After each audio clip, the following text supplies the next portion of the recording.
하나님 아버지 은혜를 감사합니다. 오늘도 복되고 귀한 날을 저희들에게 허락하여 주시고 주님의 존전으로 불러주시사 저희들로 온전히 주님만을 예배하는 예배자로 불러주시니 감사합니다. 주님, 저희들이 온전한 마음으로 아버지 세상의 모든 생각과 근심 걱정을 다 주님 앞에 내려놓고 오로지 주님만을 예배하는 예배자로서 채워질 수 있도록 성령께서 인도하여 주시옵소서. 오늘 처음으로 이곳에 발걸음한 우리 성도 있습니다. 주님께서 그 마음을 온전히 주장하여 주시사 주님의 백성 되어지는 귀한 삶이 되어질 수 있도록 인도하여 주시옵소서. 우리 주 예수님 이름으로 기도드렸습니다. 아멘.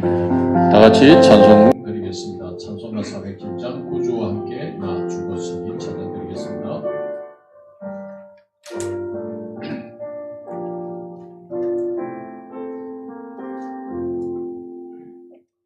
구주와 함께 나 죽었으니 구주와 함께 나 살아도다.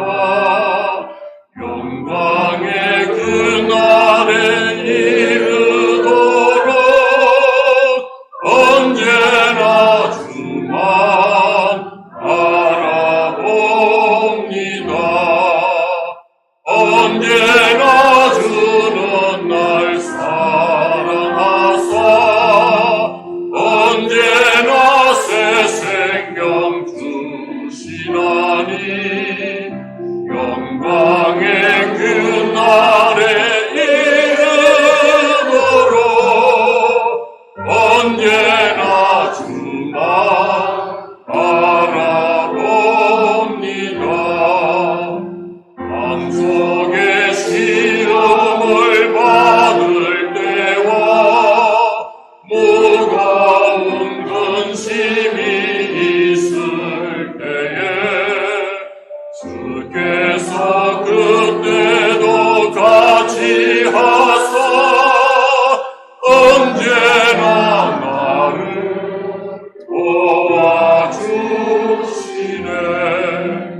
언제나 주는 날 사랑하사 언제나 새 생명 주시나니 영광의 그날에 이르도록 언제나 주만 바라봅니다.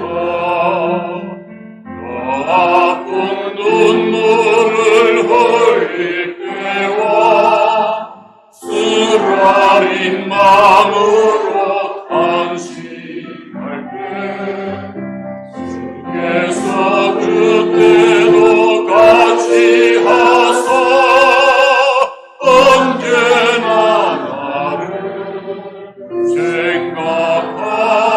생각하시네. 언제나 주는 날 사랑하사 언제나 새 생명 주시나니 영광의 그날에 이르도록 언제나 주만 바라봅니다. 내 몸의 악함을 아시는 주 못 고칠 실경이 아주 없네. 외로운 날이나 기쁜 때나 언제나 나와 함께 계시네. 언제나 주는 날 사랑하사 언제나 새 생명 주시나니 영광의 그날에 이르도록 언제나 주만 바라봅니다.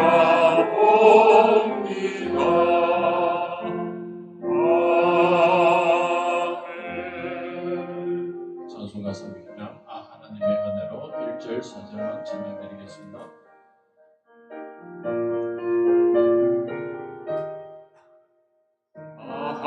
하나님의 은혜로 있을 데 없는 자 왜 구속하여 주는지 난 알 수 없도다.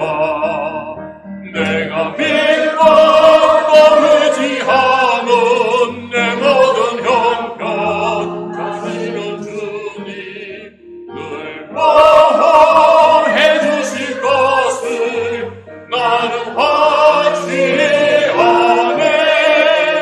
주 언제 강림하실지 밤의 홍낮에 오 주님 만날 그것도 난 알 수 없도다.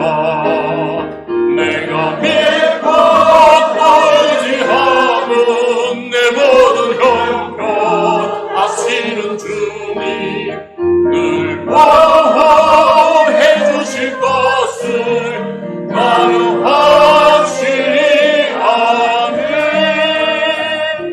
다 같이 자리에 일어나셔서 예수 우리 왕이여 찬양 올려드리겠습니다.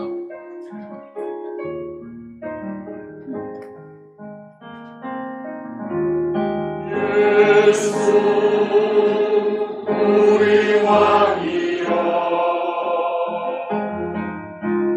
이곳에 오셔서 우리가 함께 누리는 영광을 받아주소서. 우리는 주님의 백성, 주님은 우리 왕이라. 왕이신 예수님 오셔서 좌정하사 다스리소서. 예수 우리 주시여 이곳에 오셔서 우리가 주께 드리는 찬양을 받아주소서.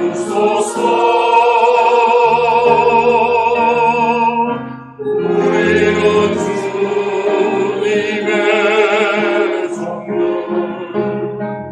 주님은 우리 주시라. 주 대신 예수님 오셔서 이 찬양을 받아주소서.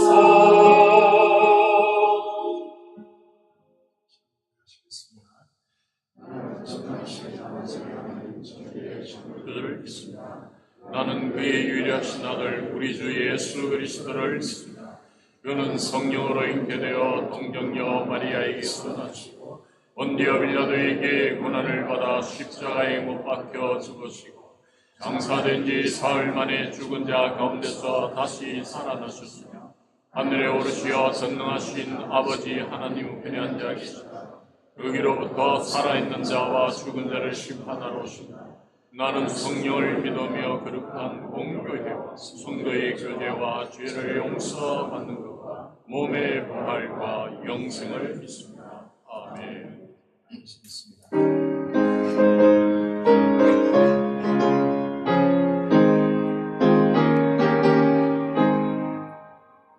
예수 내가 알기 전 날 먼저 사랑했네.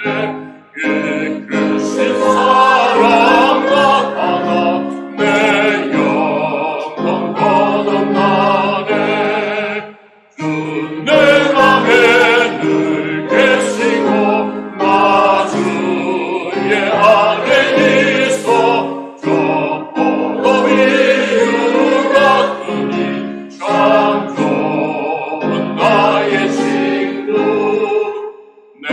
친구 되신 예수님 날 구원하시려고 그 귀한 몸을 버리사 내 죄를 대속했네.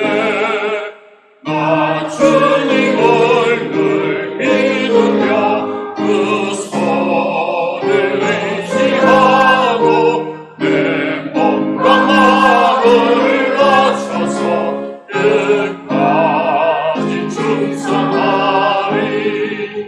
내 진실하신 친구여 그 은혜 내려주사 날 항상 보호하시고 내 방패 되옵소서. 더 풍성한 참 사랑을 믿음이 끊을 소냐. 날 구원하신 예수는 참 좋은 나의 친구.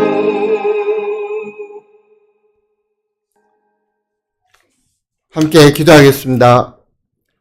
사랑의 하나님 아버지, 산새 한 마리도 돌보시며 덜풀이 머금고 있는 물방울도 복되게 하시는 하나님, 예수 그리스도 안에 있는 우리를 하나님 사랑 안에서 끊을 수 없기에 사랑의 완전체이신 주님을 바라보며 새벽부터 기도하는 주일을 맞이하게 되니 감사합니다. 하나님은 언제나 오로 믿음을 가진 약속의 자녀인 우리를 통해 긍휼히 여기사 예수님 믿음에서 오는 말씀이 우리에게 가까워 우리 입에 있으며 우리 마음에 있게 하소서. 말씀을 마음으로 믿어 의에 이루고 입으로 시인하여 구원의 길을 제시해 주시던 주님을 인정하지 못하고 율법적으로 형식적으로 반응하는 죄인된 모습을 이 자리에서 고백합니다. 이 모습이 얼룩지고 몸물보다 검은 염치 없는 모습을 고백합니다. 이 모습을 사랑하고 그 사랑으로 예수 그리스도를 성육신하시고 부활의 권능으로 율법의 약속을 성취하여 구원의 길을 주셨지만 우리의 삶에서는 예수님을 인정하는 삶이 너무나도 어렵고 힘이 듭니다. 이 삶에 주님의 신실함이 순종과 믿음이 되어 그 믿음으로 말씀하게 하시고 그 말씀을 듣게 하소서. 은혜로 하나님의 백성이 되어서 성령님의 은혜가 함께 하시기를 원합니다. 하나님이 선택하신 이 나라, 이 민족에게 주님의 믿음과 하나님의 은혜가 행위로 나타나게 하시어 사랑의 열매가 되어서 주의 자녀가 되고 주의 교회가 되기를 간절히 원합니다. 농부가 추수를 바라보며 열심히 땀과 눈물 흘리는 일꾼들을 향해 기도합니다. 그들에게 오병이의 기적을 나타내시어 하나님 나라의 확장과 전진의 초여름의 더위가 일꾼들의 열정을 막지 못하며 이런 장마가 우리의 비전을 막지 못할 것입니다. 주의 재단을 위해 삶을 헌신으로 보여주신 연로하신 성도님들을 위해 기도합니다. 교회를 향해 오가는 손과 발걸음에 힘을 주시고 말씀에 경청하는 눈과 귀를 밝게 하사 그들의 무한한 사랑을 후손들에게 한없이 베푸기를 원합니다. 주의 교회를 위하여 각자의 자리에서 수고하는 재직과 성도님들을 위해 기도합니다. 영과 육체의 은혜와 평강이 가득하여 그들의 삶에 넘치는 축복을 내려주시고 그 넘치는 은혜로 주를 향하여 다윗의 노래처럼 양들이 목자가 되고 목자가 양이 되어서 주가 피난처가 되시며 요새가 되시는 목장교회가 되기를 간절히 원합니다. 목장교회에서는 주님만은 계시고 주님만이 본향이며 주님의 집에서 주님 맞아주시기를 간절히 원합니다. 이 자리에 함께하지 못하는 주의 자녀들이 있습니다.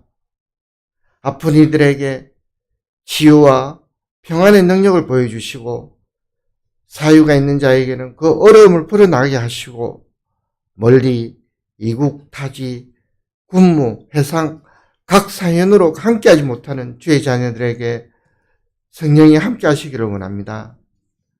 교육부의 여름 행사에 준비하는 교육자, 부장님, 교사들에게 주의 능력의 손을 전해주시어 사랑과 은혜가 넘치고 충만한 교육부가 되기를 원합니다. 오늘 주의 날을 위하여 기도하는 기도팀과 새신자, 식사봉사, 자랑봉사, 영상준비, 안내, 헌금, 수전 등 많은 이들이 주의 예배를 위하여 헌신합니다. 그들을 축복하소서. 또 이 자리 아름다운 찬양으로 은혜를 통로로 삼으시는 에녹 찬양대, 리바이블 찬양단의 모습을 영광의 모습으로 받아주시기를 원하며 주야로 말씀의 사역과 기도로 노고에 임하는 목사님을 축복하시고 오늘 전하시는 말씀의 은혜로 한 주간 시작되는 삶의 현장에서 은혜와 평강이 넘치는 주간이 되게 하시고 주가 지으신 복된 날 주 안에서 온 성도가 즐거워하며 안식을 누리게 하소서. 사랑을 누리게 하소서. 사랑이 넘치고 그 사랑으로 주의 자녀가 드리는 예배를 기쁘게 받으시는 예수님의 이름으로 기도합니다. 아멘.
감사합니다.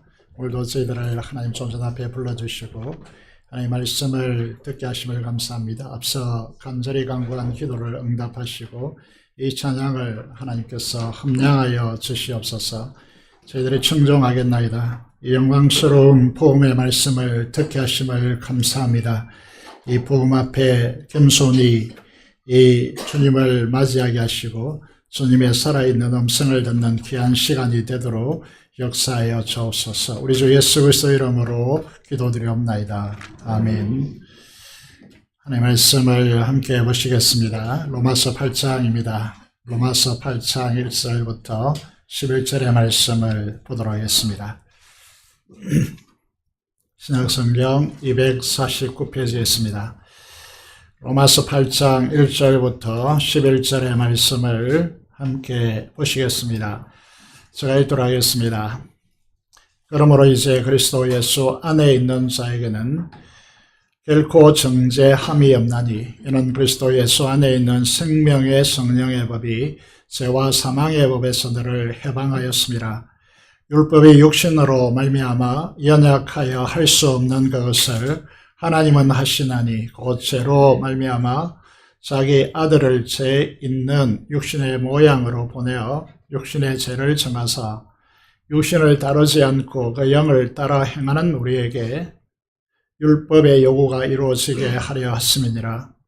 율법을 따르는 자는 육신의 일을, 육신을 따르는 자는 육신의 일을, 영을 따르는 자는 영의 일을 생각하나니 육신의 생각은 사망이요 영의 생각은 생명과 평안이니라. 육신의 생각은 하나님과 원수가 되나니 이는 하나님의 법에 굴복하지 아니할 뿐 아니라 할 수도 없음이라. 육신에 있는 자들은 하나님을 기쁘시게 할 수 없느니라. 만일 너희 속에 하나님의 영이 거하시면 너희가 육신에 있지 아니하고 영에 있나니 누구든지 그리스도의 영이 없으면 그리스도의 사람이 아니라. 또 그리스도께서 너희 안에 계시면 몸은 죄로 말미암아 죽은 것이나 영은 의로 말미암아 살아있는 것이니라. 예수를 죽은 자 가운데서 살리신 이의 영이 너희 안에 거하시면 그리스도 예수를 죽은 자 가운데서 살리신 이가 너희 안에 거하시는 그의 영으로 말미암아 너희 죽을 몸도 살리시리라. 아멘. 우리는 성경에서 가장 빛나는 말씀을 읽었습니다. 그 이유는 우리 신앙의 가장 중요한 핵심을 드러내고 있기 때문입니다. 그 내용은 제목에 나타난 대로 우리는 성령 하나님의 사람이라고 하는 이 사실을 오늘 본문에서 진술하고 있습니다. 이 자리에 거제에서, 울산에서, 창원에서, 또 진정에서, 원건 각지에서 하나님 앞에 예배자로 나와 있습니다. 이런 대가를 지불하시고 이 자리에 나온 이 시간이 아깝지 않는 그런 귀한 시간이 되어지기를 간절히 소원합니다. 영광스러운 이 본문을 부족한 저가 여러분 앞에 선포할 수 있는 이 은혜를 주신 하나님께 깊이 감사를 드립니다. 우리는 구원이란 무엇인가 라고 하는 이 부분 때문에 우리는 기독교 예수 그리스도를 믿고 있습니다.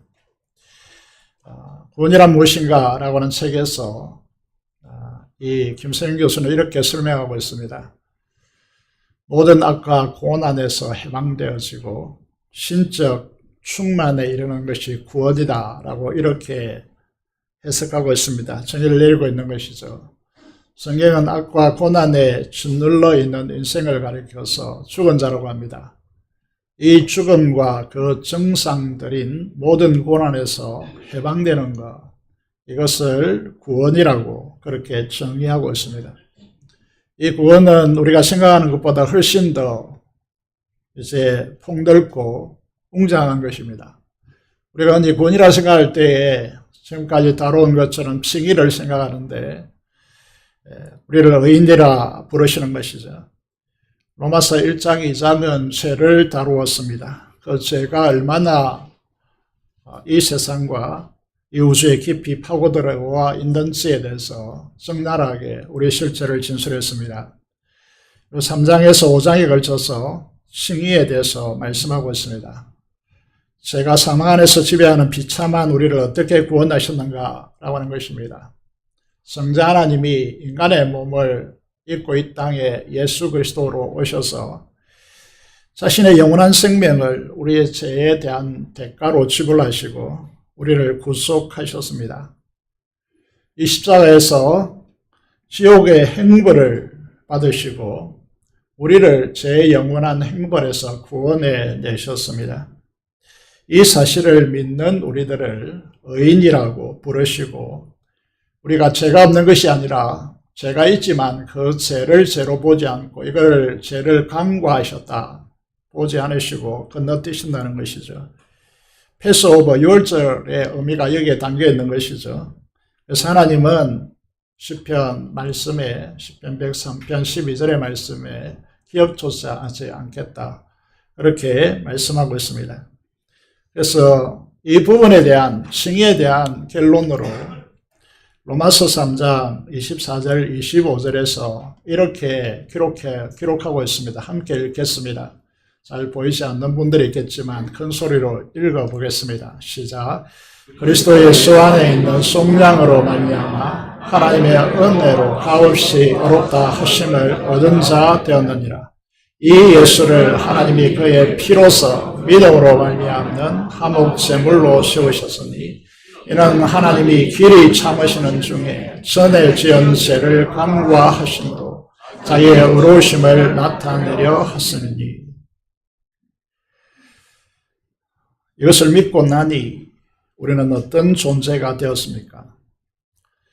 정말 입을 다물 수 없는 엄청난 충격적인 존재가 되어 있음을 우리는 성경을 통해서 곳곳에서 목격할 수 있습니다. 우리가 부모를 선택하여 태어날 수 없습니다. 마찬가지로 이런 표현을 써서 죄송하지만 어느 날 갑자기 로또를 샀더니 1등이 되었다. 이것보다 더 충격적인 역사가 성경에는 펼쳐져 있다는 것이죠. 그것을 요약해서 보면 에베소서에 특히 적나라하게 드러나는 부분인데 우리는 거룩하시고 전능하신 영원하신 성령 하나님이 거하시는 전이라는 공간이라는 것입니다. 우리 몸이 그렇다는 것이죠. 이 말의 의미를 아십니까?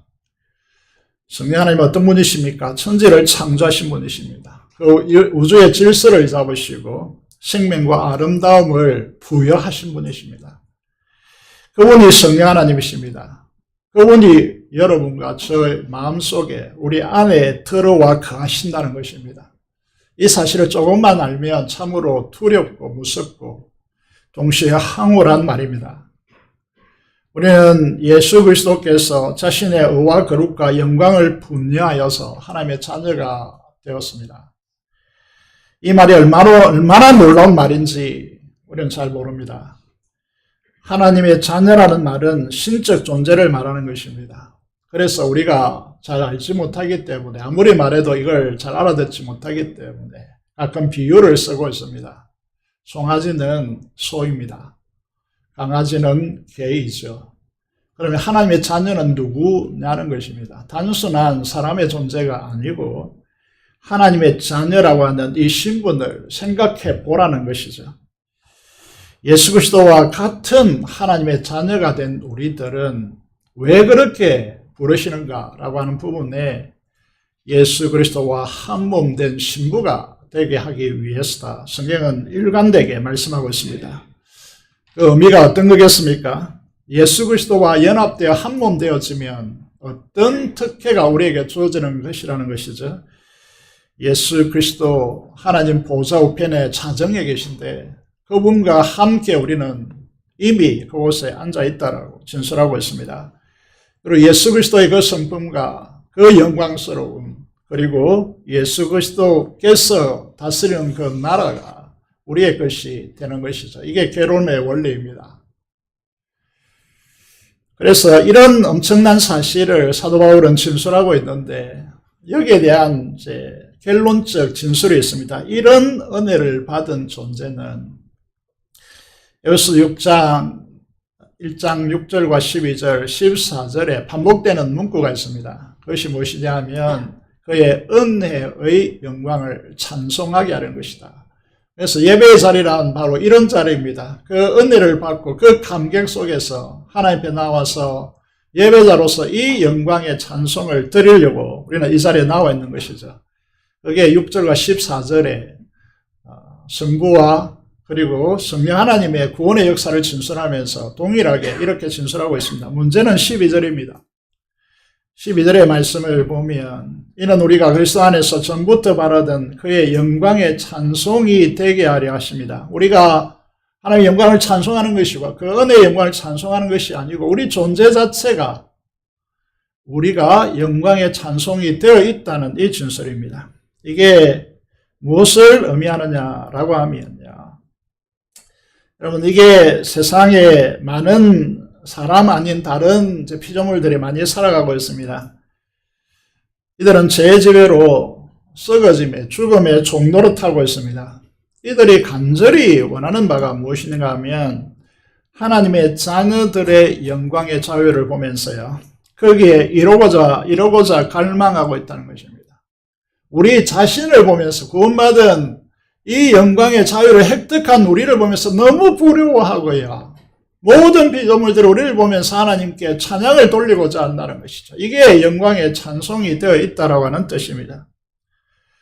하나님께서 우리에게 무엇을 말하고 있는 것입니까? 이래도 너희들 감동을 받지 않을래? 라고 하는 것입니다. 하나님은 그 놀라운 사랑과 파격적인 은혜로 이런 엄청난 존재로 우리를 빚으셨고 우리를 불러셨습니다. 그러면 우리는 이 땅에서 하나님을 모르는 사람들과 같이 살 수는 없는 거잖아요. 그러면 우리는 어떻게 살아가야 한다는 것입니까? 이걸 가리켜서 성화, 구원의 두 번째 단계라고 하는 성화의 삶이라고 그렇게 규정되는 것입니다. 거룩한 삶의로의 부르심을 받은 존재라고 하는 사실입니다. 이 성화라고 하는 것은 성장한다 이런 개념이 아니고 거룩하게 되어져 간다 이런 개념입니다. 거룩한 삶을 살기 위해서 하나님께서 우리에게 선물을 주신 것이죠. 그게 성경입니다. 말씀이라는 거죠. 그래서 성경을 우리는 말씀 혹은 계명이라고 그렇게 부릅니다. 구약에는 율법이라고 그렇게 말했고요. 신약에는 계명이다라고 말합니다. 동일한 말이죠. 기차는 레일 위로 달립니다. 마찬가지로 이 비유를 쓰는 이유는 성화의 삶을 살아가야 하는 구원받은 우리들에게 가장 중요한 것이 무엇입니까? 그것은 말씀이라는 거죠. 그래서 말씀을 삶의 규범이라는 측면에서 우리는 계명이라고 그렇게 부릅니다. 요한복음 14장 21절 이제 이 사진 화면을 여러분에게 소개하는 이유는 사진을 보시면 코스모스가 이렇게 꽃도 피어 있고 황금 들녘이 산자락 아래에 펼쳐져 있습니다. 이렇게 자연이 태양 아래서 풍요의 황연을 이제 펼치고 있는 것이죠. 마찬가지로 요한복음 14장 21절이 어떤 의미를 가지고 있느냐 하면 주님이 말씀하시죠. 나의 계명을 말씀이죠. 명령행대로 주어지는 삶의 규범으로서의 율례입니다. 계명을 가지고 지키는 자라야 나를 사랑하는 자다. 나를 사랑하는 자는 내 아버지께 사랑을 받을 것이고, 그 이유는 이제 하나님께서 예수님 안에 계셔서 이번에 말씀을 펼쳤기 때문에 그렇습니다. 나도 그를 사랑하여 그에게 나를 나타내리라. 문제는 이제 예수님께서 계명을 지키는 그들에게 자신을 나타낸다는 것인데, 이걸 이제 태양과 비유해서 이제 말라기 4장 2절에서 예수님을 의의 태양으로, 부활하신 예수님을 의의 태양으로 그렇게 소개하고 있죠. 우리는 자연 만물은 태양을 바라보고 살아가듯이 우리는 의의 태양이신 부활하신 주님을 바라보고 사는 존재입니다. 그 존재가 그 태양의 빛을 우리가 받기 위해서는 우리가 무엇이 필요합니까? 순종, 계명을 지키는 것이 필요하다는 것이죠. 이게 성화의 삶의 가장 중요한 부분이라는 것입니다. 그런데 문제는 무엇입니까? 로마서 6장에서 7장에 이르렀어요. 사도 바울의 자신의 삶을 고스란히 적나라하게 정직하게 드러내어서 우리의 현재의 삶에 이제 이 엄청난 어려움을 우리에게 드러내 보여주고 있습니다. 문제는 무엇이냐 하면 우리는 거듭나 있어서 구원받아서 하나님의 자녀가 되었기 때문에 우리는 하나님께서 말씀하신 대로 이 말씀대로 살고 싶어 하지만은 실제로 그게 되지 않는다라고 하는 이 문제점입니다. 이상과 현실의 괴리이죠. 모순입니다. 위선이죠. 외식으로 얼룩진 우리 삶에 대한 통렬한 반성과 해결을 우리는 할 수밖에 없는 구조를 안고 있다는 것입니다. 그래서 여러분들이 진짜 그리스도인의 삶을 살고자 한번 시도해 본 분들은 이렇게 하면 안 되죠. 다른 사람을 보면서 비판하고 막 이렇게 하면 안 됩니다. 그거는 아직 택도 이제 이 복음의 진수에 접근하지 못한 사람들이라는 거죠. 기독교 역사상 가장 빛나는 인물이 누구겠습니까? 이 로마서를 기록한 사도 바울입니다. 당연히 사도 바울이죠. 누구도 흉내낼 수 없는 위대한 인물입니다. 그 사도 바울이 어떻게 자신의 실상을 드러내고 있습니까? 우리가 읽지 않았지만 큐티를 하시고 계시죠. 로마서 7장 22절 24절의 말씀을 보시면 이걸 이제 저희 관점을 통해서 해석했습니다. 속 사람은 무엇을 말하고 있느냐 하면 거듭난 영을 가지고 있는 사람이라고 하는 뜻입니다. 우리의 거듭나 있는 우리들의 실상, 우리 내면을 이제 속 사람이라고 이렇게 말합니다. 이 속 사람은요, 하나님의 법을 즐거워합니다. 이것이 그리스도인의 특징이라는 것이죠. 최소한 이것마저도 없다면 정말 우리는 물어야 됩니다. 그리스도인인가? 말씀을 사랑하고 사모하고 즐거움이 없다면 여러분 이런 갈등이 없겠죠. 그럼 정말 우리가 질문해야 됩니다. 나는 하나님의 말씀을 사모하는가? 원하는가? 라고 하는 것이죠.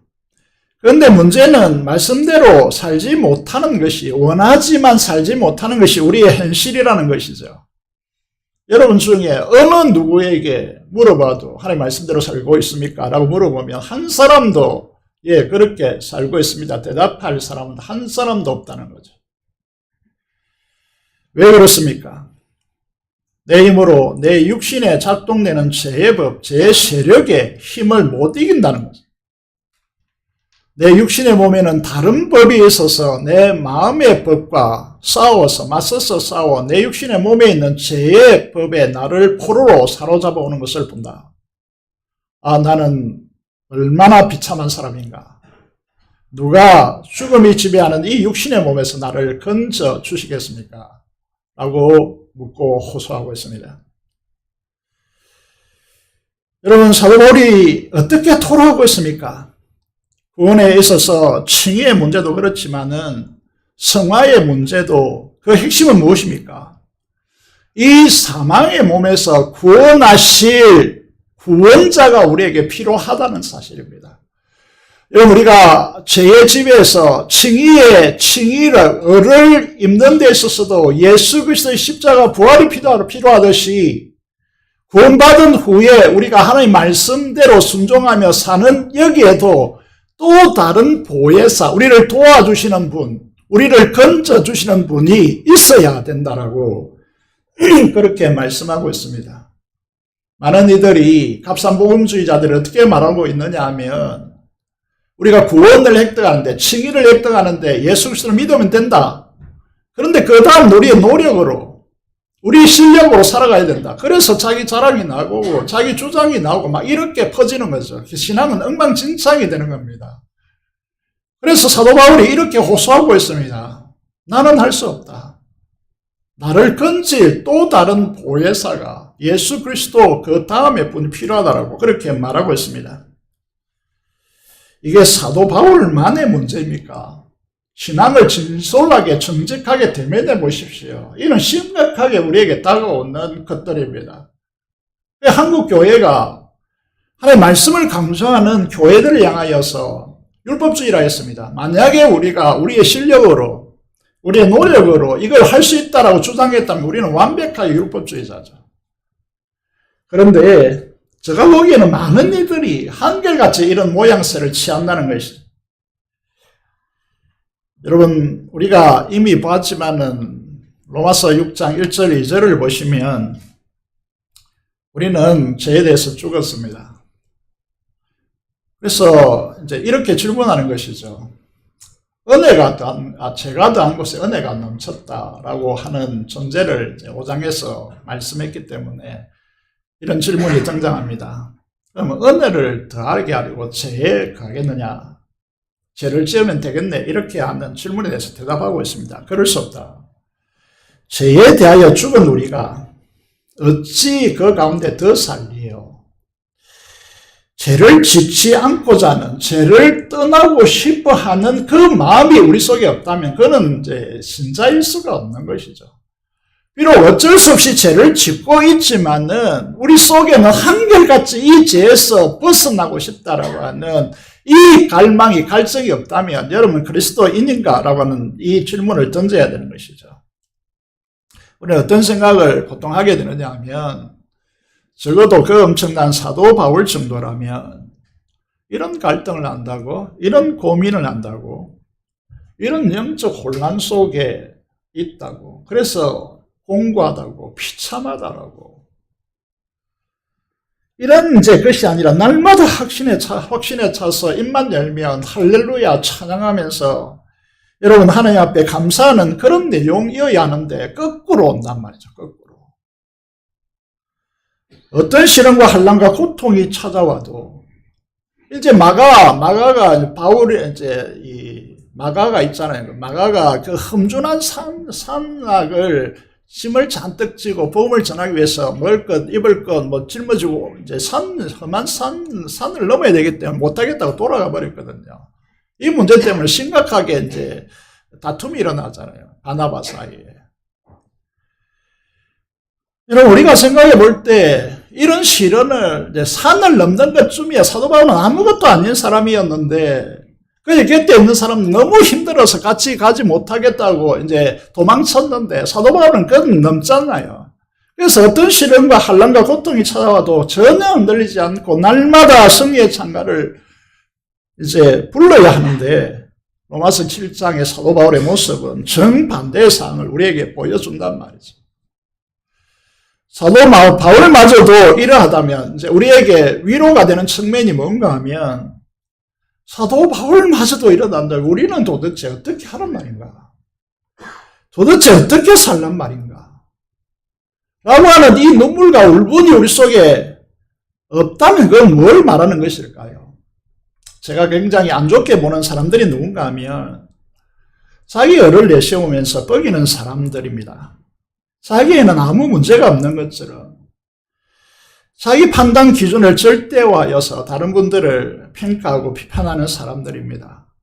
이런 사람들은 성화의 관점에서 보면 싹이 없는, 싹시 노란 사람들이죠. 사도 바울은 어떻게 고백합니까? 로마서 7장 18절 19절을 보시면요. 이렇게 진술하고 있습니다. 내 속 내 육신에 선한 것이 거하지 아니하는 줄 아노니 원함은 내게 있으나 선을 행하는 것은 없도다. 주님께서 겟세마네 동산에서 제자들에게 말씀하시죠. 마음은 원이로되 육신이 약하니 기도하라 이렇게 말씀하시잖아요. 똑같은 진술을 지금 여기에서 하고 있습니다. 사도 바울이 하고 있다는 거죠. 내가 원하는 바 선은 행하지 아니하고 도리어 원하지 아니하는 바 악을 행하는도다. 이 진술쯤 되면요. 우리의 과거의 삶이 영화의 필름처럼 막 돌아갈 겁니다. 내가 그랬다는 거죠. 내가 사람들의 앞에서는 고상하게 보이고 위대하게 보이지만 내 내면의 실상은 이랬다는 적나라한 사실이 여러분에게 크로즈업 될 겁니다. 왜 이런 현상이 우리 안에 존재하고 있을까요? 그러니까 영광을 부여받은 하나님의 자녀와 그리스도 연합된 우리들이 왜 이런 비참한 고통을 경험하게 되는 것일까요? 하나님이 문제이십니까? 우리가 문제이라고 생각하십니까? 그 근본적인 원인은 뭐겠습니까? 자, 이 부분을 우리가 잘 이해하셔야 되는데요. 우리의 속사람, 영은 거듭나 있습니다.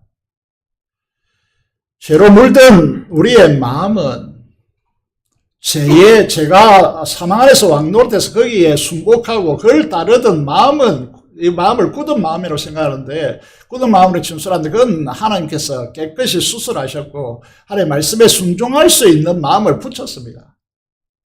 이게 에스겔 36장 26절 27절의 핵심적 내용이죠. 그런데 문제는 무엇이냐면 우리의 몸, 우리의 육신은 구속받지 못했다는 겁니다. 우리 신앙의 근본적인 갈등과 문제는 여기에서 일어난다는 거죠. 그래서 사도 바울은 로마서 이 위대한 장에서 21절 23절에 보면 이렇게 말하고 있습니다. 그 말하는 것은 피조물도 썩어짐의 종노릇한 데서 해방되어 하나님의 자녀들의 영광의 자유에 이르는 것이니라 라고 천명해 놓고 23절에 보면 그것뿐 아니라 또한 우리 곧 성령의 처음 익은 열매를 받은 우리까지도 속으로 탄식하며 양자될 것 곧 우리의 몸의 속량을 기다린다. 기다린다는 말은 아직 되어지지 않았다는 것은 언제 됩니까? 예수님께서 재림하셔서 우리 천국에 이르러서 새로운 육신으로 우리에게 입혀주실 때 몸의 속량이 이루어집니다. 우리 몸은 구속받지 못했습니다. 무슨 말입니까? 다시 말해서 죽음의 정상인 결핍이 우리 안에 드리워져 있고 썩어짐에 종노릇하는 육신을 가지고 있다는 것입니다. 여기에서 오는 육과 영의 갈등이 우리 신자들의 신앙 안에 드리워져 있습니다. 이게 성화의 핵심적인 문제라는 것이죠. 여기에 이단 중에 하나인 구원파가 기존의 교회에 파고들어와가지고 너에게 이런 갈등이 있다고. 그거는 너희 교회들이, 기존의 교회들이 잘못 가르친 교리 때문에 그렇다라고 그렇게 파고들었습니다. 구원의 복음을 제대로 알지 못하기 때문에 이 갈등이 있다라고 그렇게 파고든 것이죠. 정말 그럴까요? 이 땅에 생명이 존재하는 모든 존재들은 다 갈등과 치열한 다툼이 있다는 것이죠. 아무리 적은, 여러분들이 아무리 좋아하는 달콤한 과일이라도요. 당뇨가 심각하면 어떻게 되죠? 그 과일을 먹을 수 있습니까? 먹으면 독이 되는 거죠.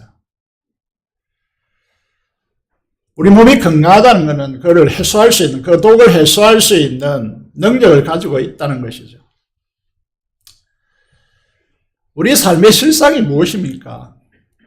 화면을 보면 사랑하여 결혼하고 자녀가 태어났는데 스마트폰 지어주고 아이 모르게 한쪽 곳에 싸운다고 이 아이가 모르겠습니까?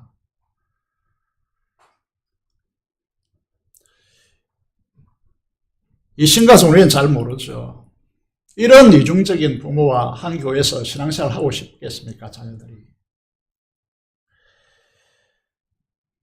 믿음이 아무리 좋은 그리스도인이라도 이런 죄악의 갈등 속에 쌓여 있다는 거죠. 이 죄를 방치하면 어떻게 되는 거죠? 어린 시절에 분노하고 그럴 수 있죠. 그리고 이제 공상하고 뭐 이런 재결합, 이제 친구가 갈등하다가 다시 결합하기도 하고, 죄책감, 두려움, 충동적 이제 유혹을 받기도 하고, 태행을 가져가기도 하는데, 이런 것들이 이제 사회 속에서 성장하면서 어떤 증상으로 변질되어집니까? 범죄, 성격적 장애, 이런 요소로 변질되어집니다. 제가 고조는 심각한 상황이 어떤 것인지 우리는 이제 잘 알지 못하죠. 믿지 않는 사람들에게는 갈등이 별로 없습니다.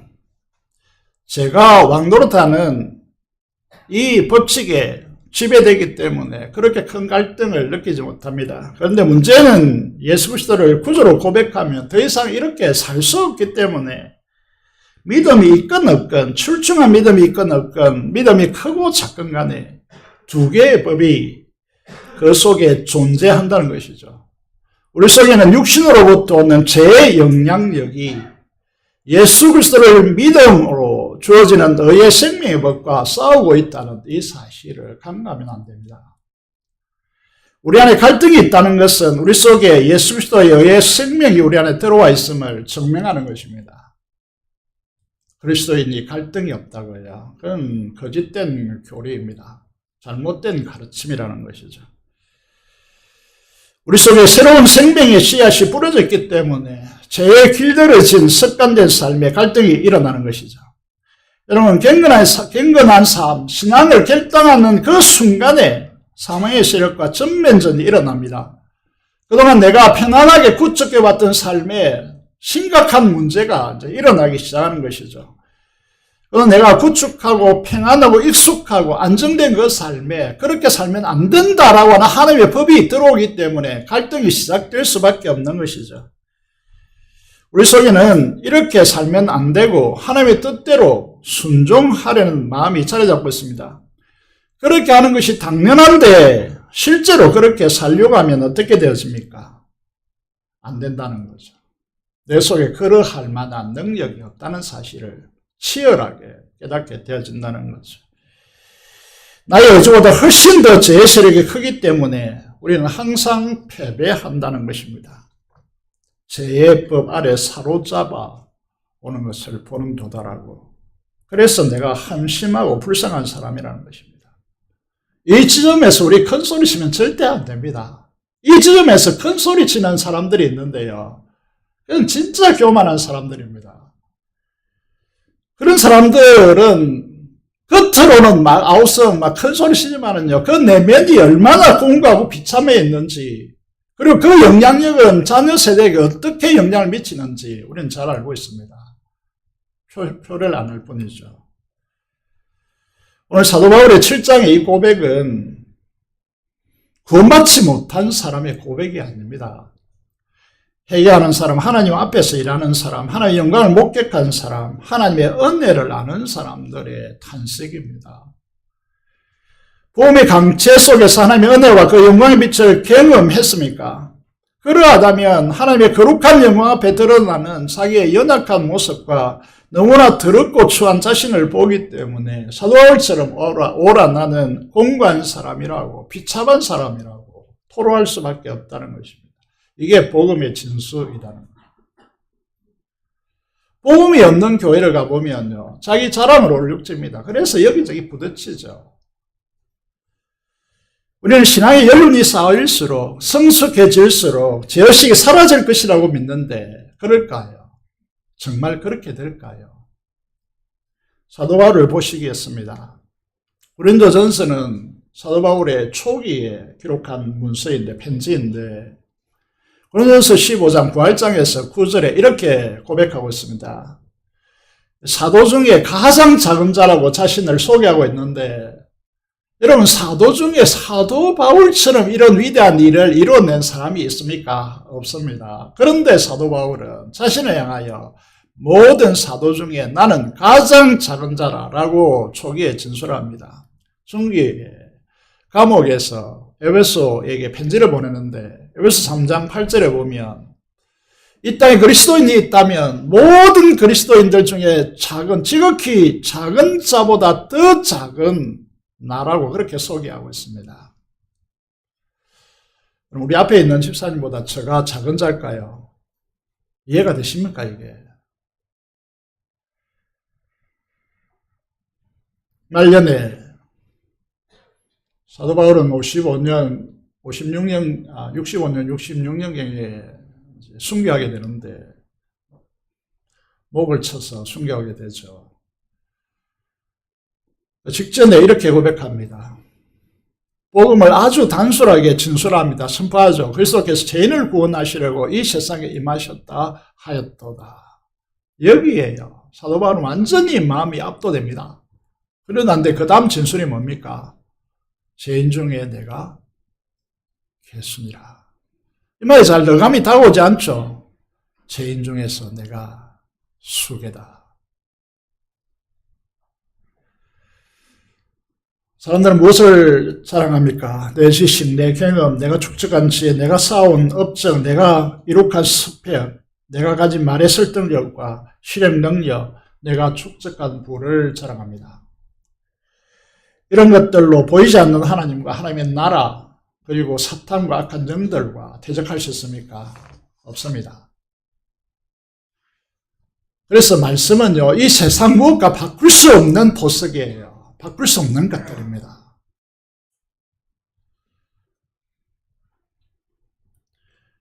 여러분, 로마서 8장 2절을 보시면요, 우리 자신의 이 절망과 탄식과 비참함을 아신다면, 이 절벽을 아신다, 이 절벽에 부딪혀 보신 분이라면, 자괴감에 빠져서 절망해 보신 분이 있다면, 정말 이 내 자신의 모습들의 머리를 쥐어잡고 정말 죽고 싶은 그런 심령이 되어 보신 적이 있다면, 이런 우리에게 무엇이 필요합니까?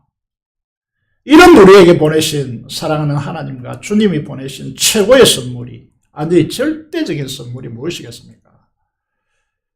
그것이 바로 성령 하나님이십니다. 또 다른 보혜사라고 주님은 소개하고 있는 것이죠. 질문해 보겠습니다. 이 위대한 진술인 로마서 8장 2절을 우리가 화면을 통해서 보고 있는데, 여기에 예수 그리스도 안에 믿고 그 안에 가는 자에게 주시는 생명의 성령 하나님이라고 적지 않고 생명의 성령의 법이라고 특별히 이게 법이 강조되어 있습니다. 왜 그렇게 했겠습니까? 죄와 사망의 법에서 너를 해방하였습니다. 이렇게 말하고 있습니다. 왜 법이라고 했을까요? 로마는 법이 강조된 국가이죠. 황제의 법이 힘입니다. 권력입니다. 능력입니다. 이해가 되십니까? 우리에게 있어서 삶이 정말 내 힘으로 도무지 안 됐는데 그 되게 하시는 힘, 되게 하시는 능력, 그것이 무엇이라는 거죠? 성령 하나님이라는 것입니다. 그래서 생명의 성령의 법이라고 이렇게 기록하는 것입니다. 여러분, 정말 우리는 이것을 알고 믿고 있을까요? 그렇다면 우리는 어떻게 해야 될까요? 사도 바울은 이미 로마서 6장부터 이 8장을 진술하기 위해서 6장을 먼저 진술해 놓았죠. 6장을 보시면요. 6장 11절을 보시면 우리가 우리 스스로의 그 무엇으로 해야 한다는 것이 전혀 없습니다. 이 부분이 참으로 중요한데 이것을 우리는 믿음이라고 합니다. 믿음은 무엇을 말합니까? 여러분, 실제로 일어난 사실에 대해서 내가 여기는 것을 말합니다. 이와 같이 너희도 너희 자신을 죄에 대하여 죽은 자요 그리스도 예수 안에서 하나님께 대하여는 산 자로 여길지어다. 이 믿음은요, 하나님께서 사실적으로 이루게 놓은 이 사실에 대해서 믿고 그것을 받아들이는 것, 다시 말해서 여기는 것이 믿음이라고 그렇게 말씀하고 있습니다. 마인드 컨트롤처럼 얼굴을 보면서 맨날 내 얼굴이 멋있지 않는데 멋있다 하면 자기 얼굴이 멋있게 된다라고 말하는 그런 내용이 아닙니다. 우리는 죄에 대해서 죽었고 그리스도 예수 안에 연합되어 있기 때문에 우리를 신자라고 산자라고 그렇게 말합니다. 우리는 이 사실을 믿습니다. 그렇다면 믿는 우리는 무엇을 어떻게 해야 됩니까? 그런데 우리의 성화의 핵심적 문제점은 뭐라고 했습니까? 우리 몸은 구속받지 못했다는 데 있습니다. 죽을 몸입니다. 여전히 썩어짐의 종로릇에서 오는 결핍 가운데 우리 유혹받고 있습니다. 그래서 우리가 해야 될 일이 무엇입니까? 사도 바울은 로마서 6장 12절 13절에서 그리 작아서 이제 제가 읽어보겠습니다. 그러므로 너희가 죄가 너희 죽을 몸을 지배하지 못하게 하라. 몸의 사욕에 순종하지 말라. 또한 너희 지체, 우리의 발과 손과 눈, 코, 입 이런 지체들을 불의의 무기로 죄에게 내주지 말라. 성령 하나님 안에 있는 사람들에게 요구하고 있는 것들입니다. 오직 너희 자신을 죽은 자 가운데 다시 살아나는 자같이 주님같이 자신을 그 십자가에 눈물로 드린 것처럼 너희도 하나님께 드리고 너희 지체를 의의 무기로 하나님께 드리라고 그렇게 요구하고 있습니다. 중요한 것이 무엇입니까? 우리의 지체들을 하나님의 의의 도구로 드리라고 하는 것입니다. 우리 몸에 습득되고 영향력을 행사하는 육신을 다루는 삶을 더 이상 살아가면 안 된다는 것입니다. 육신의 방식으로 생각하고 육신이 요구하는 대로 더 이상 살면 안 된다는 것입니다. 떠나야 합니다. 벗어나야 한다는 것입니다.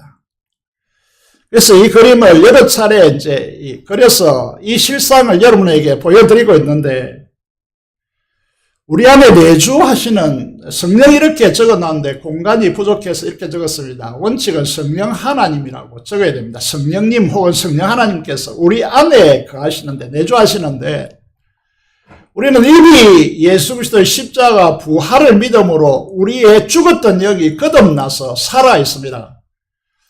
성령께서는 우리 안에서 거듭난 영에게 꿈이 아닙니다. 생각이 아닙니다. 기록된 말씀을 통하여 우리에게 역사하십니다. 그것을 깨닫는 기간이 어딨냐면 마음입니다. 그렇다면 우리는 지금 이 우리의 육체, 우리의 몸을 성령의 이 역사에 복종시켜야 합니다. 굴복시켜야 한다는 거죠. 이 지점에서 우리의 신앙이 결정되게 되어 있습니다. 굴복하느냐 하지 않느냐라고 하는 것입니다. 이것을 사도 바울은 로마서 8장 5절에서 7절, 오늘 본문이라서 적어놓지 않았는데 성경을 보시겠습니다. 로마서 8장 5절을 보시면요, 이걸 생각의 영역으로 정리합니다. 뭐라고 합니까? 성령께서 거듭난 영에게 말씀으로 역사하시고 그것을 마음이 깨닫고 감동으로 알게 되어집니다. 이것을 사도 바울은 영의 생각이라고 정리하고 있습니다.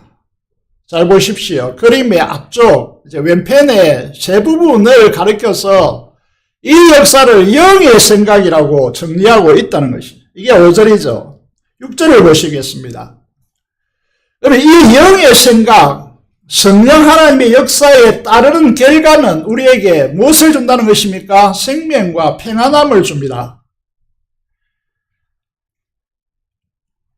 육의 생각을 따르면, 그러니까 사탄이 악한 영으로 우리 육체에, 썩어질 육체에 역사하고 그것에 마음이 영향을 받아서 살아가는 사람들에게는 여러분 분열과 시기와 다툼과 분노가 일어난다는 겁니다. 자, 7절을 보시면요, 이 성령 하나님의 영의 역사를 따르는 것은 육신의 생각인데, 따르지 않는 것은 육신의 생각인데, 이런 방식은 하나님의 법에 굴복하지 않습니다. 아니, 할 수도 없다라고 말하고, 이거는 하나님의 나라를 파괴하는 힘이기 때문에 하나님과 원수가 된다라고 말하고 있습니다. 육신의 방식이 무엇입니까? 고린도 교회에 이렇게 쓰고 있습니다. 고린도전서 3장 3절입니다. 여기에 보시면요, 너희는 아직도 고린도 교회를 향하여 사도 바울이 편지를 보내고 있습니다. 너희는 아직도 육신에 속한 자로다. 이게 무슨 말이냐면 영에 속한 자가 아니고, 다시 말해서 이 말은 성령께서 거듭난 영의 말씀으로 역사하시고 거기에 이 마음이 깨달았을 때 복종시키는 체계가 아니라는 거죠. 사탄이 육신을 자극하여서 오감을 통하여서 우리 마음을 물들어 놓는 여기에 쏟겨 있다는 것입니다. 여기에 영향을 받고 살아간다는 것입니다. 거기에 나타나는 현상이 무엇이냐 하면 너희 가운데 시기와 분쟁이 있으니, 교회에서 시기가 일어나고 분쟁이 있다. 이거는 성령의 역사가 아닙니다. 여러분, 육신을 다루는 자들이 교회 안에서 불러일으키는 이 분쟁과 시기, 이런 부분들은요, 하나님 나라를 파괴하는 것이죠. 자, 우리는 성령 하나님의 역사에 따르는 사람입니까? 아니면 육신으로 무엇을 도모하는 사람입니까? 그럼 그 결과가 생명이, 그리스도의 생명이 확장되어지고 우리의 평안함이 구축되어집니까? 아니면 우리 육신의 이 자극에 의해서 내가 분노하고 시기하고 질투하고 이런 것을 통해서 교회에 분란이 일어납니까? 이건 우상숭배입니다. 육신의 방식으로 자신의 사악한 탐심을 감추고 그것을 이루는 방식이기 때문에요. 이거는 하나님의 방식이 아니고 이건 하나님 나라를 파괴하는 힘이기 때문에요. 하나님의 말씀에 굴복할 수도 없고 할 수도 없고 하나님과 원수되어지고 하나님을 기쁘시게 할 수 없다라고 그렇게 8절에서 분명하게 못 받고 있는 것이죠. 결론으로 로마서 8장 13절을 보겠습니다. 꼭 기억하셔야 합니다. 우리가 육신대로 살면 사탄이 보이지 않죠. 우리의 육신 오감을 자극하여서 제 탐욕으로 살아가게 만드는 이 육신, 사르크스, 헬라어로 이렇게 말하는데 육신대로 살면 어떻게 된다고요? 반드시 죽는다. 이 충격적인 사실을 여러분 이게 아담과 하와에게 선악과를 먹으면 정령 죽는다는 말과 동일한 말입니다. 우리 그리스도인들이 죽을 수 없는 존재지만은 죽음에 방불한 삶을 살아가는 사람들이 육신대로 살면 반드시 죽는다. 우리의 성화의 삶의 핵심은 무엇이냐 하면 영으로서 잘 생각하셔야 됩니다. 그림을 그리셔야 한다는 거죠. 성령께서 거듭난 영에게 말씀을 통하여 역사하시는 이 역사에 우리의 몸을 복종시키는, 하고 싶지 않는 몸을 복종시키는, 우리는 여러분 이게 시기와 탐욕, 질투 이런 것들에 너무나 익숙해져 있고 우리의 육신을 통하여 자랑하고 싶어하는 이런 삶에 너무나 익숙되어 있기 때문에 이것을 죽여야 한다는 거죠. 산다. 여러분 그런 의미에서 우리가 기억해야 합니다. 우리 그리스도인들의 특징은 무엇이냐면, 복음을 아는 사람들의 특징은 무엇이냐면 자기의 그 무엇에 기대는 사람들이 아닙니다. 이건 율법주의죠. 여기 보면 하나님의 영으로 인도함을 받는 그들은 곧 하나님의 아들이라.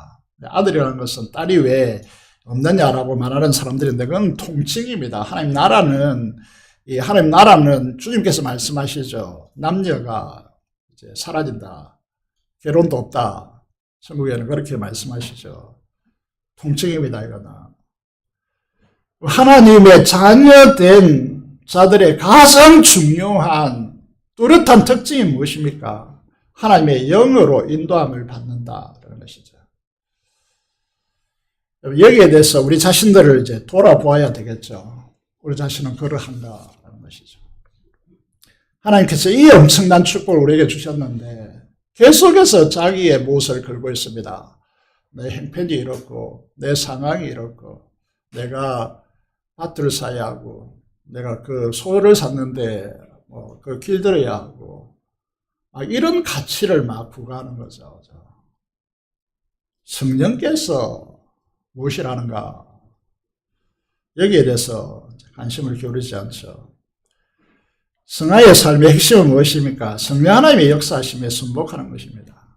그가 어떤 위치에 있든지, 그가 어떤 이제 바쁜 사업을 하고 있든지, 오늘 화면에 등장한 인처럼 이 성령이라는 이름을 가진 이 배우처럼 배우로 바쁜 삶을 살아가고 있든지, 배우의 세계가 어떤 건지는 우리는 잘 몰라도요. 그가 원하고 바라고 기도한다라고 하는 이 간정, 자기의 원함이 무엇인지 간정하는 것인데, 우리가 이제 찬양을 부르죠. 하나님이 가지신 그 꿈이, 소망이 나의 비전이 되고, 예수님의 그 거룩과 영광과 사랑의 성품이 나의 인격이 되고, 전도하고 사람을 키우고 하나님의 나라 통치를 확장하는 이 일에 대해서 나의 능력으로 하려고 하는 것이 아니고 내가 확보한 실력으로 또 돈으로 내가 가지고 있는 지능으로 지식으로 하려고 하는 것이 아니고 성령 하나님의 나타남과 그 능력으로 하려고 하는 이것이 나의 갈망이 되고 내가 원하고 바라는 것은 이것이다라고 그렇게 말하는 것이죠. 성령을 가리켜서 우리는 생명의 법이라고 말합니다. 힘이라고 하는 것이죠. 세력이라는 것입니다. 능력이라고 하는 것이죠.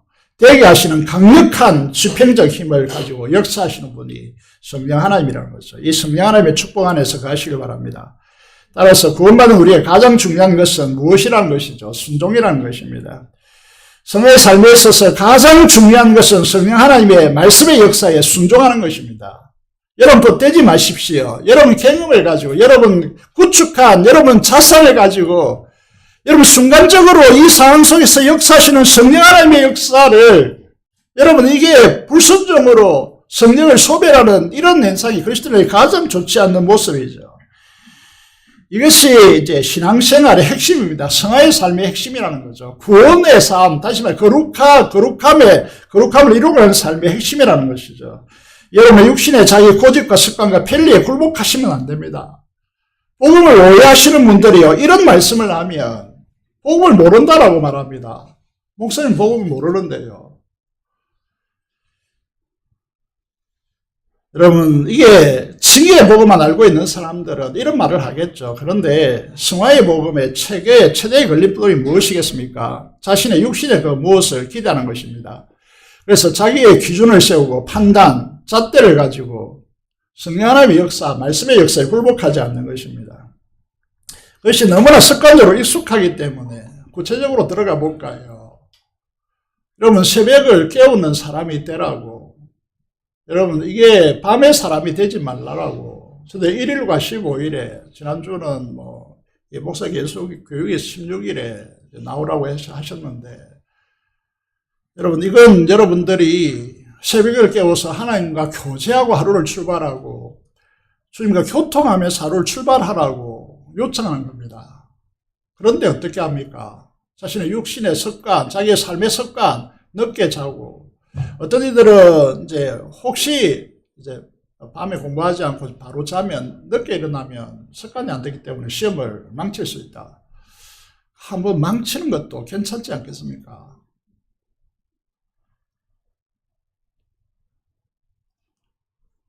새벽을 깨우는 사람들, 우리의 선조들이요, 그 척박한 환경 가운데서도 심리를 걷고 오리를 걷고 비가 오나 눈이 오나 차가 있었습니까?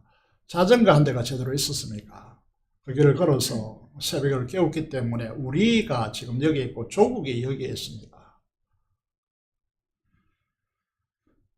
이제 복음으로 돌아서야 합니다.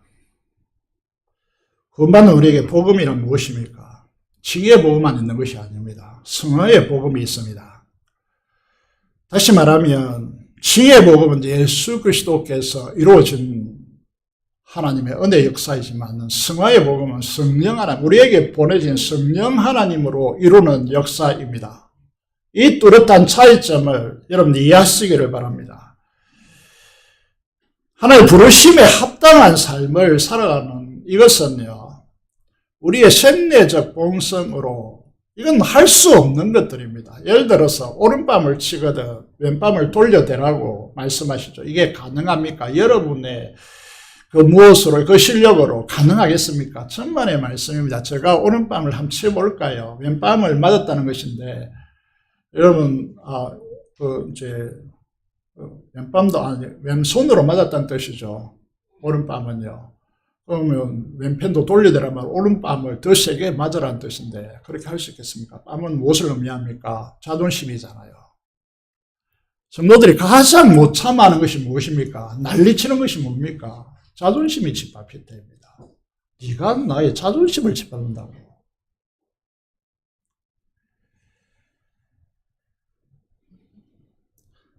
사랑하는 여러분, 로마서 8장은 제가 감히 말씀을 다 전할 수도 없고 이 위대한 복음 앞에서 초라하고 쪼그려질 수밖에 없는 엄청난 말씀입니다.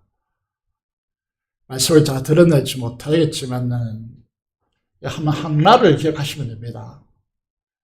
우리는 구원받은 이후에 우리는 어떻게 사나? 내 실력으로 살지 마십시오. 내가 성경 공부 열심히 해서 그 원리를 찾아내서 그 원리를 고착화시켜서 그 원리로 산다고 여러분 신앙이 좋다라고 말하지 마십시오.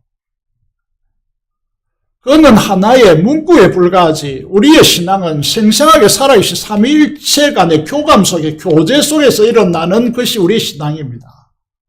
우리에 보내진 성령 하나님으로 사십시오. 여러분 잣대를 끊지 말라는 거죠. 이것이 성화의 삶의 핵심입니다. 여러분이 기준점을 이렇게 찾고 그 기준점 안에 사람들 들어오라고요. 그렇게 살지 않으면 너 안 된다고 말한다고요. 그런 것은 성령 하나님을 완전히 무시하는 겁니다. 우리 속에 살아계신 성령 하나님을 믿으시기 바랍니다. 제가 무산교회, 이 교회는요, 성화가 강조된 교단입니다. 성화의 복음을 강화시켜 놓은, 우리 성도들이 강화시켜 놓은 교단이라고 저는 믿고 있습니다. 그런데 율법주의로는 안 되죠. 우리 실력으로 안 됩니다. 여러분들이 훈련해서 그것으로 살겠다는 안 됩니다. 우리 속에 살아계신 성령 하나님으로 살아가시는 자유함이 있기를 바랍니다. 이게 우리에게 생명과 평안을 가져다 주는 것이지. 여러분 잣대를 가지고 너는 이렇게 살아야 된다. 이렇게 절대로 하지 마십시오. 그건 성령을 모독하는 행위입니다. 우리 교회는 다른 교회보다 안정적으로 우리 교회가 지금까지 역사가 진행되어 왔습니다. 우리 교회의 대부분은 착하시죠. 대부분은 순종적입니다. 잘 하셨다고 생각합니다. 그런데 우리의 인격으로 겸손하기 때문에 그렇게 하는 것이 아니기를 바라고 성령 하나님의 역사 안에서 그렇게 앞으로 우리 교회가 나아가기를 원합니다. 사랑하는 성도 여러분, 성화의 보혜사로 성화의 하나님으로 우리에게 오신 성령 하나님을 의지하시고 그 말씀에 우리 육신을 처복종시켜서 순종으로 우리의 몸을 로마서 12장에서 이런 결론을 가져가고 있죠. 적지 않았는데 로마서 12장 1절 다 외우고 있죠. 그죠? 한번 외워볼까요? 첫 단어가 뭐죠? 그러므로 그 다음에 뭐죠? 네, 사랑하는 형제들아. 이렇게 됩니까? 형제들아. 어떻게 하죠? 그 다음에 너희 몸을 어떻게 하라고 합니까? 살아있는 제물로 하나님께 드리라고 말씀하고 있습니다. 이게 우리 신앙의 핵심 중의 핵심입니다. 서서 복종시켜서 하나님께 드리라고 하는 의의 병기로 하나님께 드리라는 말과 맞닿아 있는 것이죠. 그래서 우리 교회, 목장교회가 시작되는데 이제 이전에 실습했다고 생각하시고요. 진짜 목장이 시작된다. 그 목장이 새롭게 조직되어 시작하는데 또다시 정치 이야기 끌어들이고 식당 이야기, 맛있는 이야기 끌어들이고 또 옷 이야기 끌어들이고 자식 자랑하시고 이런 이야기 하지 마십시오. 선포된 말씀을 통하여 삶을 나누고 두세 사람이 내 이름으로 모인 곳에는 나도 그들 중에 있으리라가 아니고 있느니라고 주님께서 계심을 똑바로 응시하시고 저희들을 사랑하면서 서로 돌보는, 서로 돌아와 사랑과 소외를 격려하는 그런 멋지고 아름다운, 그래서 정말 오고 싶은, 오늘도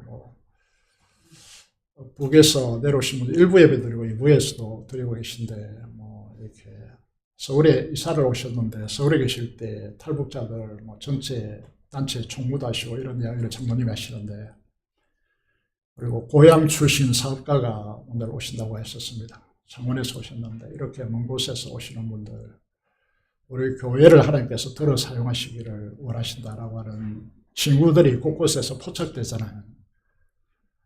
그래서 정작 들어와 보니까 우리들이 성령의 사람들이 아니고 자신 자랑으로 얼룩지고 자신의 자랑으로 얼룩지고 육신의 그 무엇이 드러나는 교회라면 이분들을 불러드릴 이유가 하나도 없습니다. 우리가 함께 사랑과 선행을 격려하는 멋진 복된 공동체로 나아가기를 주님의 이름으로 축복드립니다. 기도를 드리겠습니다. 오늘 말씀 주신 말씀을 통하여 성령의 사람이 되게 해달라고 기도하시고 민족의 복음과 통일을 받는 선교사를 통하여 하나님 일하여 달라고 간절히 기도하기를 원합니다. 통성으로 하나님 앞에 기도하기를 원합니다. 기도하겠습니다. 살아계신 아버지 하나님, 은혜를 감사합니다. 하나님께서 우리를 부르시는 부르심이 얼마나 엄청나고 복된 일인지를 삼위일체 하나님의 그 엄청난 역사 속에서만 우리 신앙이 가능하다는 사실을 우리가 보게 되었습니다. 우리의 이 감격 속에 거하게 하여 주시옵소서. 하나님 아버지, 우리의 모든 대중들이 속한 모든 성도들이 하나님 안에서 성령 충만함으로 삼위일체 하나님의 그 역사하심의 생명 역사 속에 거할 수 있도록 도와주시옵소서. 이 지역과 민족의 복음을 위해서 우리가 일하게 하여 주시고 피 없는 통일을 속결합하여 주시며 파수된 선교사를 통하여 성령 충만한 역사가 일어나게 하시고 행복하게 하시고 기도하게 하여 주시옵소서. 우리 주 예수 그리스도 이름으로 기도드리옵나이다. 아멘. 찬송가 413장 찬송 드리면서 준비한 대로 헌금하도록 하겠습니다.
드리겠습니다. 하나님 아버지 감사합니다.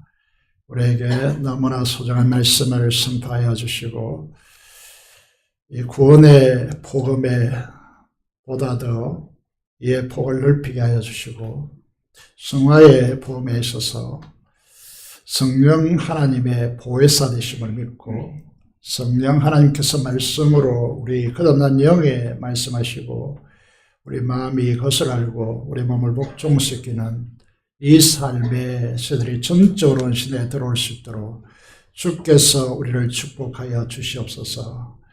우리를 성령 충만케 하여 주시옵소서. 그래서 우리가 감히 성령의 사람이라고 일컬음을 받는 사람들이 되게 하여 주시옵소서.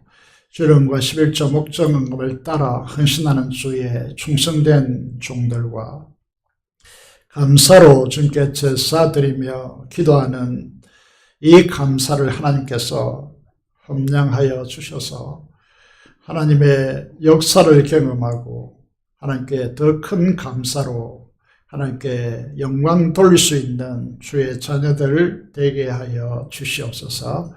이 헌금이 사용되는 곳곳마다 하나님의 보험의 역사로 하나님의 통치, 주님의 통치가 확장되게 하여 주시고 하나님 나라의 여호와 평강과 희락이 넘쳐나는 데 사용될 수 있도록 주께서 역사하여 주시옵소서. 군문에 있는 귀한 우리 청년 형제들과 해상에 수고하는 지체들과 하나님 아버지 여기저기 산재에 흩어져 있는 주의 자녀들을 두 손대로 축복하시고 보호하여 보존하여 지켜주시고 믿음의 사람들로 그 중심이 시온의 대로가 활짝 열려있는 사람들 되어줄 수 있도록 축복하여 주옵소서. 우리 주 예수 그리스도 이름으로 기도드리옵나이다. 아멘.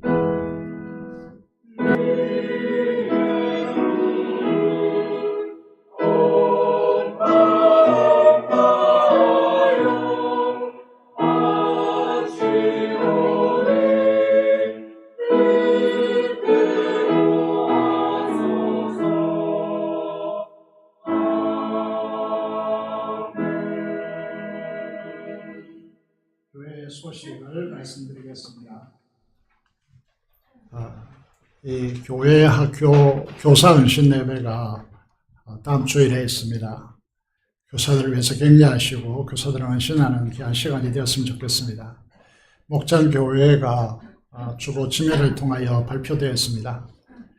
혹시 바꾸기를 원하시는 분이나 또 바꾸의 필요성이 보이는 부분에 대해서는 혼돈이 올 수 있으니까 저에게 문자로 말씀해 주시면 고치도록 하겠습니다. 그동안 말씀해 주신 부분들은 대부분 다 반영했고 이제 어쩔 수 없이 반영하지 못하는 부분이 있음을 양해해 주시기를 바라겠습니다. 목장 모임은 다음 주에는 이제 새로운 목장을 전환하기 위해서 주일 오후 2시에 모든 성도들이 한 자리에 모이고 마을별로 모이고 목장이 어떤 것인가를 우리가 함께 나누고 7월 2일부터 새로운 목장 체제로 전환하도록 하겠습니다.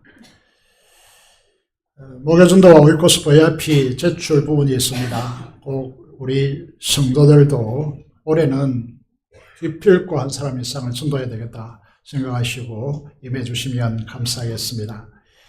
금요기도회 여러분 꼭 기억하시고 이 합심기도가 없다면 우리의 심장과 엔진을 상실하는 것이 됩니다. 그래서 꼭 직분자들과 기도 필요성을 느끼는 분들은 반드시 이곳에 오셔서 합심으로 기도해 주시기를 바랍니다. 2024년도 부산의 교사 강습회가 있습니다. 이 강습회 교사 여러분들은 유년부 학생부 교사들 다 교사 강습회에 임해 주시기를 바랍니다. 이번에 3일째를 강론하게 되어 있고 제가 이제 서울, 영남 이 다른 도에 가서도 강의하게 되어 있습니다. 그래서 중요한 문제이기 때문에 꼭 들으시기를 부탁드리겠습니다. 항보운전 집사님을 위해서 재활 치료 받고 있는데 속히 돌아올 수 있도록 기도해 주시면 너무나 감사를 드리겠습니다. 오늘 새롭게 오신 분들을 소개하겠습니다. 설교 때 잠시 언급했습니다만은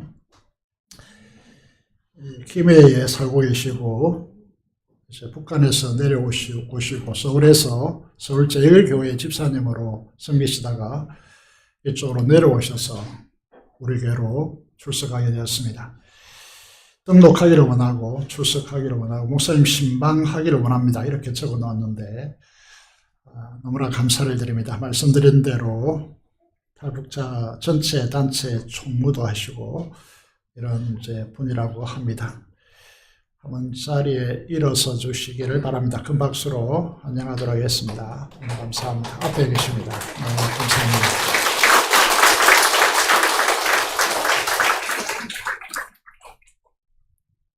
네, 앉아주시기 바랍니다.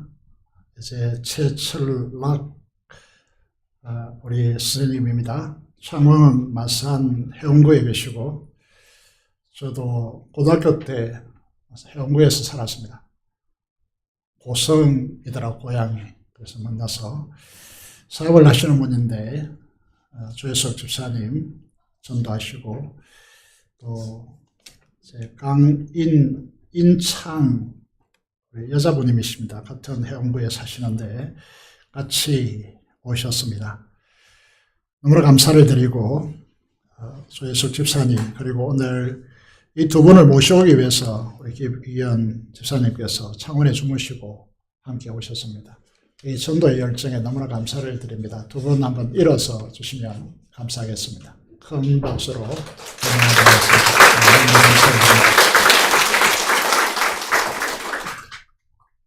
앉아주시고 기도하겠습니다. 하나님 아버지 너무나 감사해 드립니다.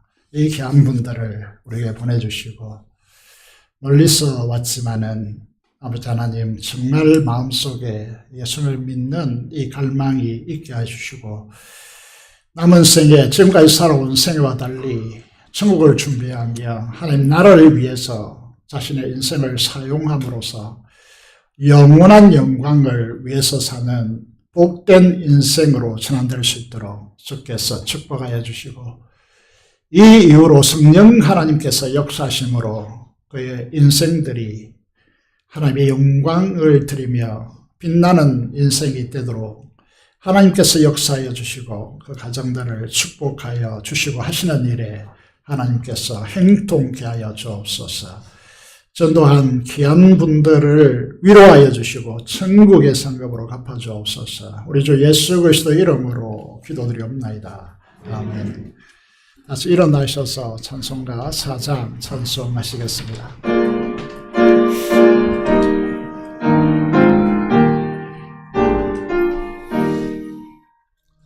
성부성자와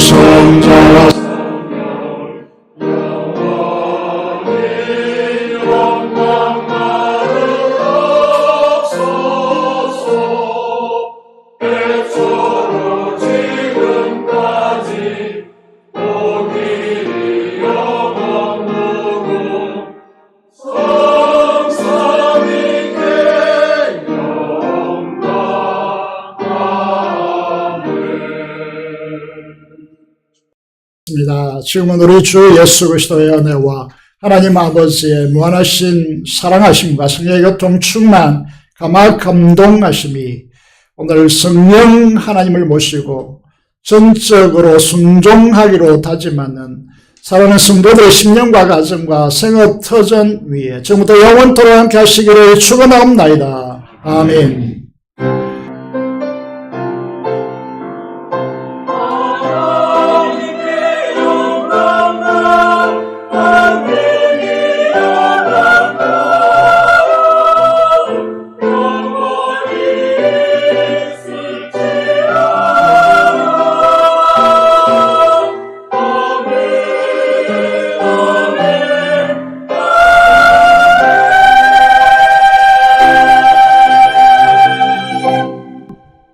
예배를 마쳤습니다. 감사합니다.